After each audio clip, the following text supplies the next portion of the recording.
Welcome to Mysteries to Die For and this toe tag. I am TG Wolff and I'm here with Jack, my piano player and producer. This is normally a podcast where we combine storytelling with original music to put you at the heart of a mystery. Today is a bonus episode that we call a toe tag. It's the first chapter from a fresh release in the mystery, crime, and thriller genre. And today our featured release is Lethal Standoff by Diann Mills. Okay, so we are going to start with chapters 6 and 7. So Lethal Standoff is told from alternating perspectives, and the early chapters are backstory that is insight into the characters that you certainly want if you're reading the whole book.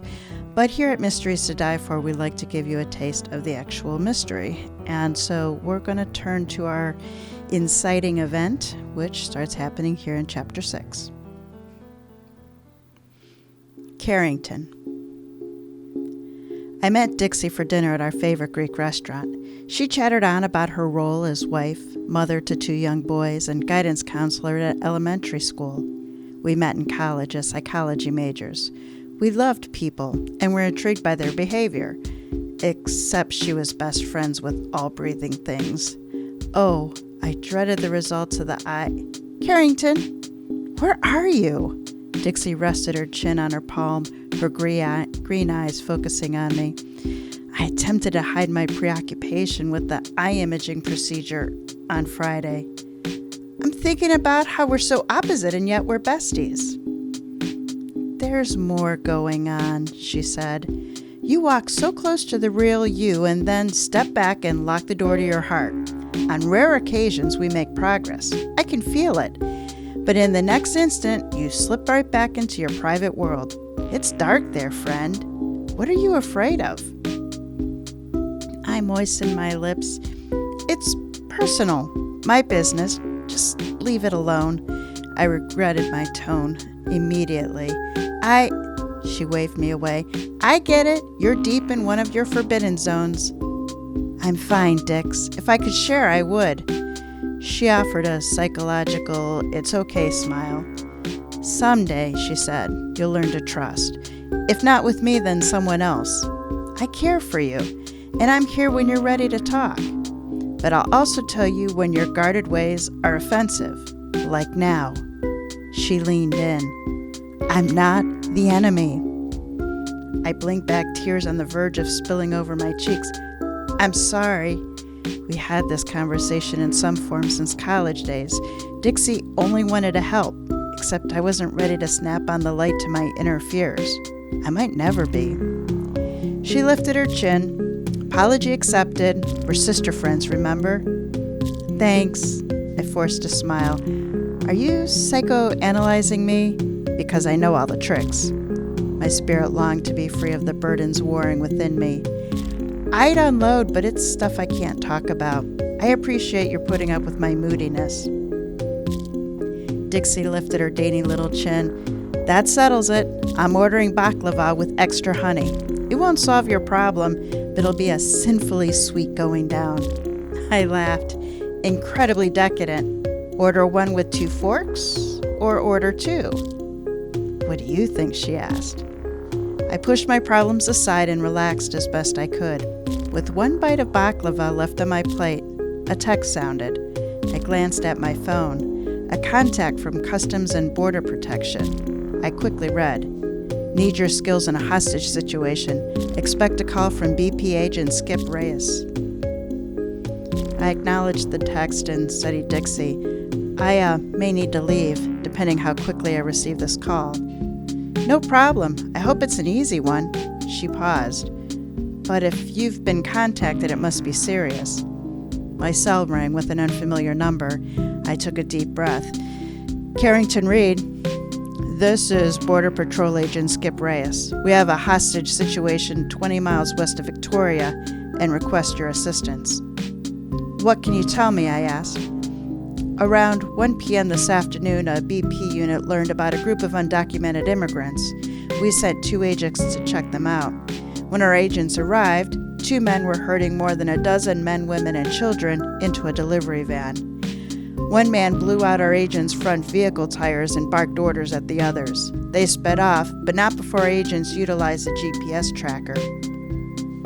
We've located the van at a house where the men are holding the people at gunpoint.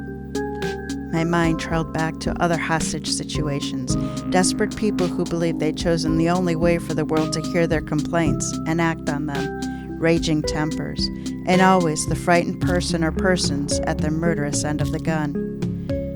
"You're at the scene?" I asked. "Yes, ma'am."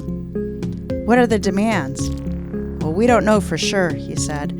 "Our mobile command center has 2 men's numbers, but they won't pick up. Neither have they called anyone." I had my go bag in my truck. "It'll take me 3 hours to get there," I told him. "Do you have a helicopter?" "Not here," he said. "Hold on while I talk to the commander." "Agent Reyes, in the time it takes to authorize a helo, I'll be on my way." "Okay," he said. "I can fill you in more on the drive here." "I'll head out immediately," I said. "If needed, I can talk to the captors while en route." "Good to know. Thank you, Miss Reed. Call me when you're on the road." I dropped my phone into the shoulder bag. "Dix, I need a favor." She grinned through a mouthful of baklava. "Let me guess. You've been called out and don't know when you'll be back?" "You're so right," I said. "Arthur needs Aunt Dixie to walk him later." "You got it. Do you want me to bring him home?" My shoulders relaxed. "That would be amazing. You are the best sister friend ever." "My family and I love Arthur," she said. "Now I have a favor." "Bring it on," but I already knew her request. "Church with me on Sunday?" "Sure," I said. "I'll flip for everyone's lunch since you're taking excellent care of Arthur." I'd postponed the God thing for too many years, although he and I rarely talked, and it usually involved me ranting and him quiet. After running to the ladies' room, I gave Dixie a hug and left my woes behind. The tension in my neck and shoulders eased. Hostage negotiation wove meaning into my life, and for some peculiar reason, it wove compassion with adrenaline. Once on the road, I returned the call to BP Agent Reyes. "I'm on my way," I said. "What's the status?" "We've identified the 2 men, brothers, Will and Boyd Kendricks. I used a bullhorn to talk to 42-year-old Will, the oldest. He has a bullhorn too, and the van belongs to him." "Why a bullhorn unless he planned to use it?" I asked. "I don't know. Doesn't make sense. He's not an auctioneer." "Strange. I'm sorry," I said. "I interrupted you." "Oh, no problem. Boyd is 36, and I haven't spoken to him. Will's demands amount to law enforcement leaving him and his brother alone until they're ready to talk terms. Tells me our agents surprised them and they're regrouping. Will wants no part of BP or any law enforcement agency, making you a good fit. I told him a private negotiator would be here in a few hours. He shut down. Haven't heard a word since." Well, that could mean either he'll only negotiate with me, or he intends to do a lot of harm. "Do you suspect any injuries among the hostages?" I asked. "We don't believe anyone inside is hurt badly. The house is vacant, and Boyd Kendricks is listed as the owner." "Do you have a definite number of people?" I asked. "Well, thermal imaging shows 17, which includes the Kendrick brothers, 14 adults, and 3 children. I saw 4 women when the undocumented migrants were loaded into the back of the van." "Okay. How many BP agents are with you?" I asked. "Counting me? 10. "If Will refuses to talk to law enforcement," I started, "seeing me might push him over the edge." "I think he and his brother would surrender instead of facing a firefight," he said. Hard to say, because I'd witnessed both. "What else can you tell me about them, Reyes?" "Well, we've learned more and assume they're retaliating for their father's recent death. Timothy Kendricks had a ranch near the border. A group of undocumented immigrants settled there and he couldn't get them to leave. The father put his ranch up for sale and then someone killed him. That happened 7 days ago. Doubtful they're blaming the people held hostage, just all undocumented immigrants. The brothers want justice, I said. If the death had occurred weeks ago, perhaps I could persuade them to give authorities time. Will is hot, irrational. As I said, I haven't talked to Boyd yet. Agent Reyes sighed. Just send a pic of each brother to your phone. Will is the one without glasses. The hostages must be incredibly frightened. But who knew what made up the group? Some could be families looking for a new beginning. Some could be looking for a means to make money illegally. Okay, I said. If anything develops, please call me. We need to be armed with information. Yes, ma'am. Agent Reyes didn't need to mention the dangers of negotiating at night in a rural area. The longer the brothers went without sleep, the more dangerous they became. More than likely, the two were using drugs to stay awake. Another concern focused on the women and children facing potential assault. Did they have food and water? I put myself in the Kendricks' shoes. Father murdered, no arrests. Wouldn't be the first time angry people chose the vigilante approach when they believed law enforcement weren't doing their job. Chapter 7. Levi. I'd been asleep about 15 minutes when my phone rang. Had been up on an overseas call since 4 a.m. this morning, and exhaustion had pelted me to get some sleep. I grabbed my device and saw Frank's name on the screen. At 10 p.m., he must have a story for me to cover. Shaking myself awake, I let my boss know I was listening. I have a lead for you, Frank said. Figured so. What and where? I tossed back the blanket and sat erect. Flipping on the nightstand light, I grabbed a pen and paper and clicked the pen to write. A long time ago, I learned to be ready at a moment's notice. Another hostage situation, he said. Not an exclusive, but not public yet. That's why I need you on site ASAP. The location is west of Victoria. I'll send the address to your phone. I've pulled a few strings and granted you access. Just show your press ID card at the checkpoint. What's going on out there? I moved to the bathroom and ran cold water to scrub the sleep off my face.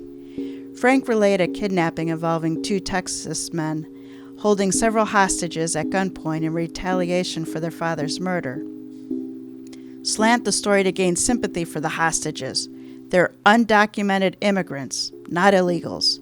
The publishers insist upon showing these people are being denied human rights. Well, what if those held are part of a gang? I asked. Or killers, or drug smugglers, or the 2 men behind the guns are law enforcement needing backup to make an arrest. Your story is the immigrants were denied access into Texas, but found another way to enter the country.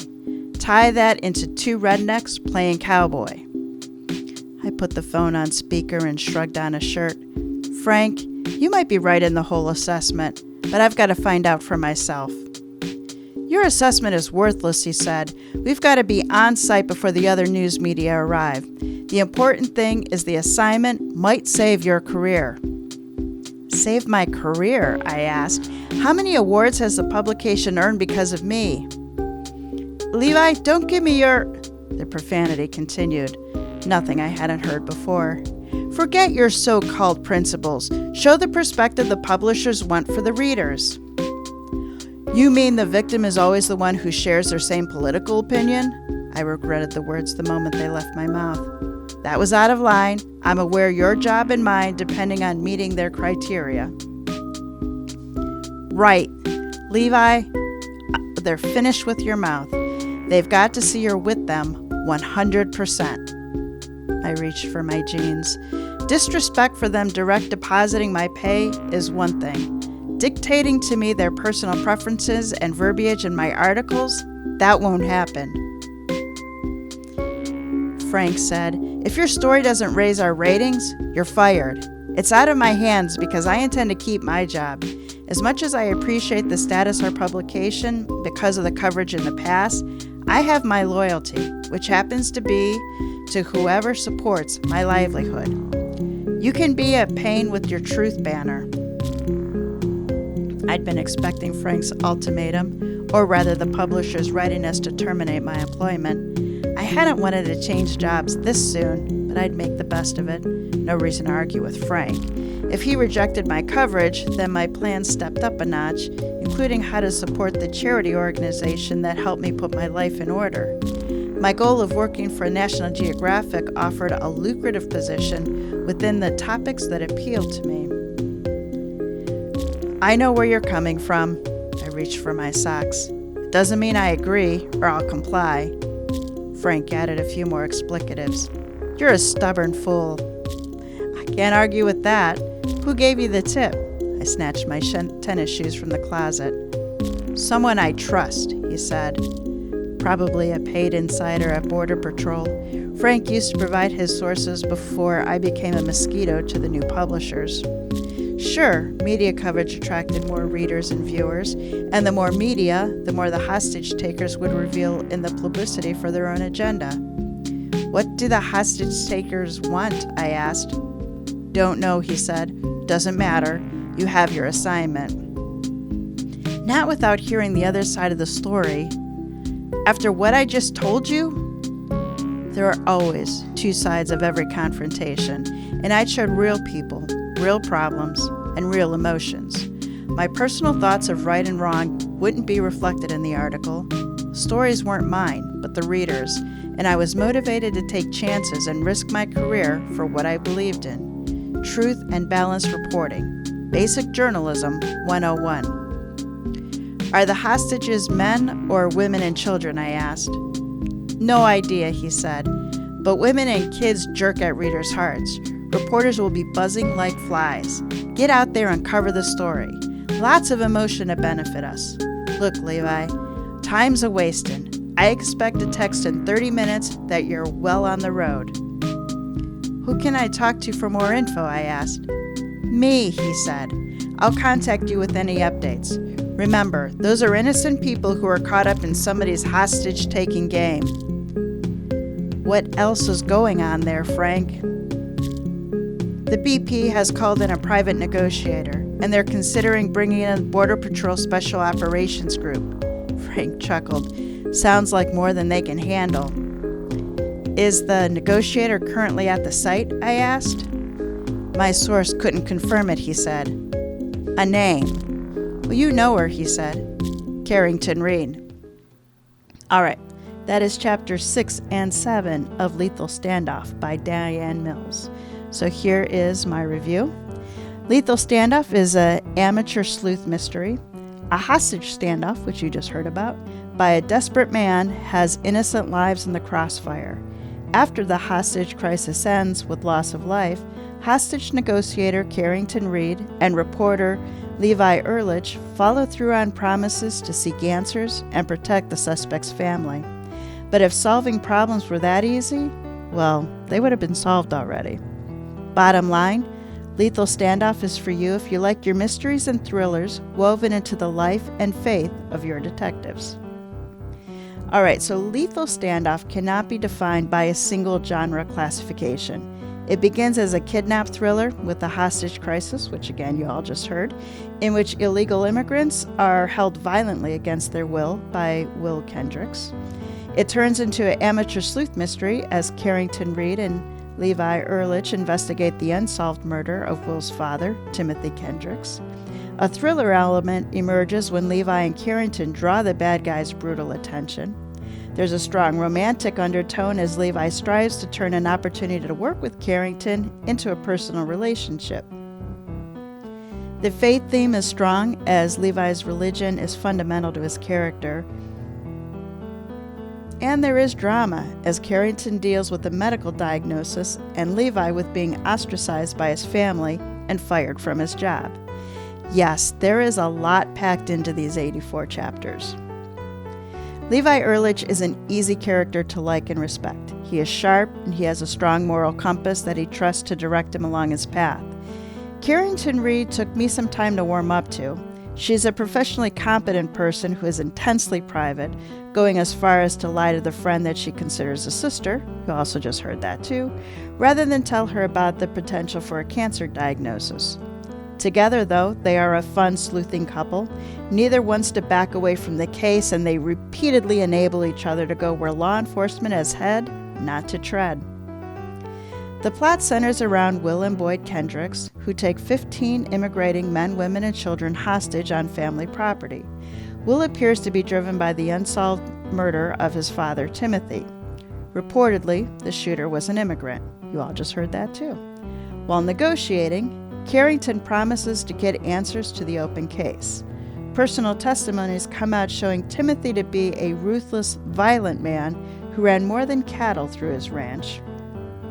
Whisperings of a Mexican cartel and human trafficking surface, but evidence is scant. One thing is clear: whoever is behind these events does not want Carrington and Levi poking around.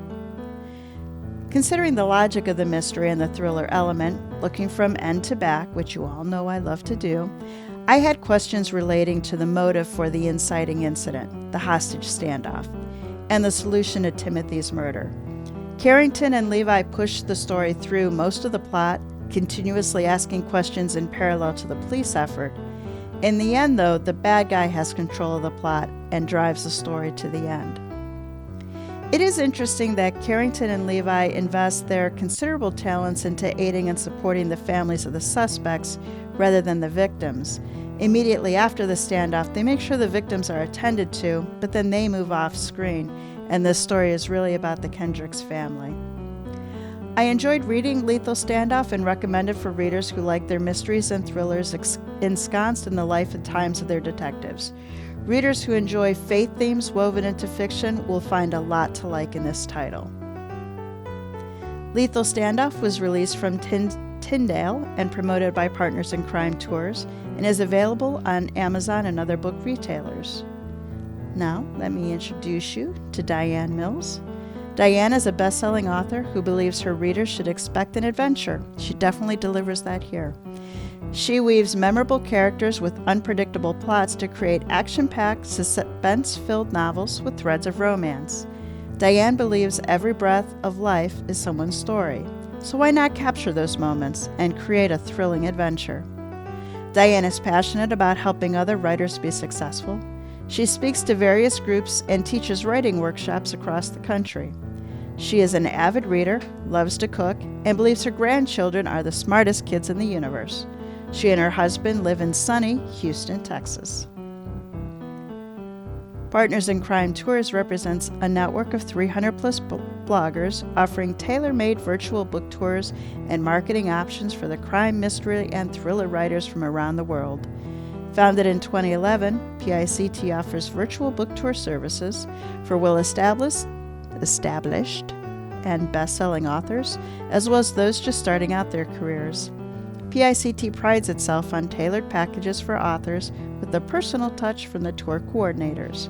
For more information, check out their website, partnersincrimetours.com. All right, join us next week for Season 7, Games People Play, Episode 21, The Hangman's Ladies. So this is one of mine, and that paper and pencil game, Hangman, is the featured game.